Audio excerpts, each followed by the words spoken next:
Baik, di sini saya akan menjelaskan mengenai definisi studi literatur.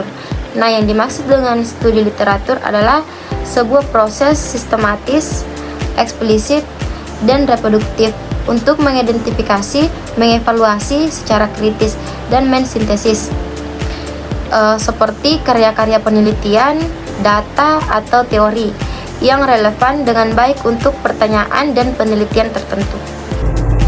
Baik, di sini ada tujuan studi literatur yang terbagi menjadi 4 bagian. Yang pertama itu ada membangun landasan teori, mengumpulkan dan merangkum konsep-konsep kunci yang relevan. Yang kedua itu ada menetapkan koneksi, memahami apa yang sudah diketahui mengenai topik tersebut.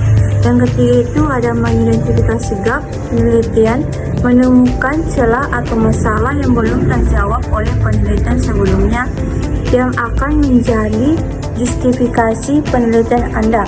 Yang keempat itu ada memilih metodologi, menentukan cara dan metodologi yang paling sesuai untuk melakukan penelitian. Baik, di sini saya akan menjelaskan fungsi utama studi literatur. Yang pertama itu ada membangun fondasi teori, menyediakan kerangka konseptual dan definisi yang diakui. Yang kedua itu menentukan gap penelitian atau mengidentifikasi celah pengetahuan atau masalah yang belum terpecahkan sehingga penelitian Anda memiliki justifikasi. Yang ketiga itu memandu metodologi, di mana menjadi referensi tentang metode yang efektif dan sesuai dengan topik Anda. Baik, saya akan melanjutkan materi dari pemateri sebelumnya, yaitu sumber studi literatur. Yaitu yang pertama jurnal ilmiah, peer review, sumber primer, temuan asli dan sekunder, ulasan yang paling kredibel. Yang kedua, buku teks akademik, sumber sekunder untuk konsep dan teori yang sudah mapan.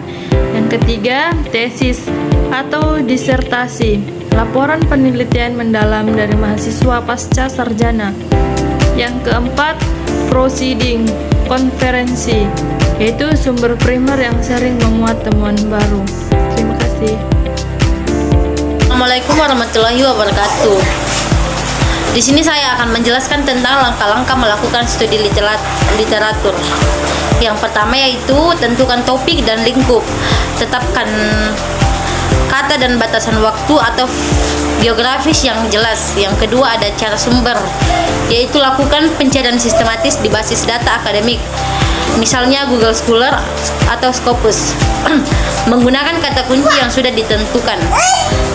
Dan yang ketiga ada sharing dan seleksi, pilih sumber yang paling relevan dan kredibel atau utamakan jurnal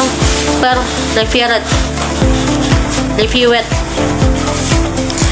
Dan yang keempat ada baca dan catat, baca secara kritis, fokus pada temuan teori, metodologi, dan identifikasi gap penelitian. Dan yang terakhir ada tulisan dan sistematis, susun temukan tersebut secara logis, jangan hanya merangkum tapi analisis dan hubungkan antara sumber untuk membangun argumen dan fondasi teori Anda. Itulah yang bisa saya jelaskan.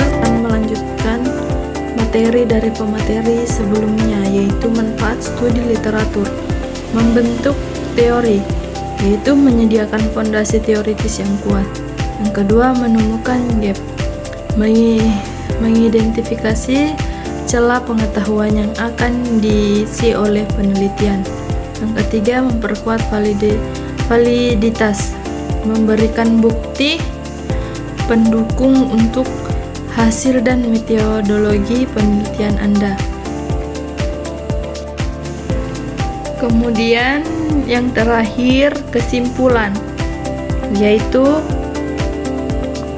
fungsi utamanya dari studi literatur adalah mengidentifikasi gap penelitian, yaitu celah atau yang belum terpecahkan dalam literatur yang ada. Manfaat utama studi literatur adalah menjustifikasi keunikan dan urgensi penelitian Anda, serta memandu pemilihan metodologi yang tepat, sehingga hasil penelitian dapat dipertanggungjawabkan dan berkontribusi secara signifikan pada sumber utama yang digunakan haruslah kredibel, terutama artikel jurnal ilmiah yang telah melalui pre-review. Terima kasih. Sekian dari saya. Wassalamualaikum warahmatullahi wabarakatuh.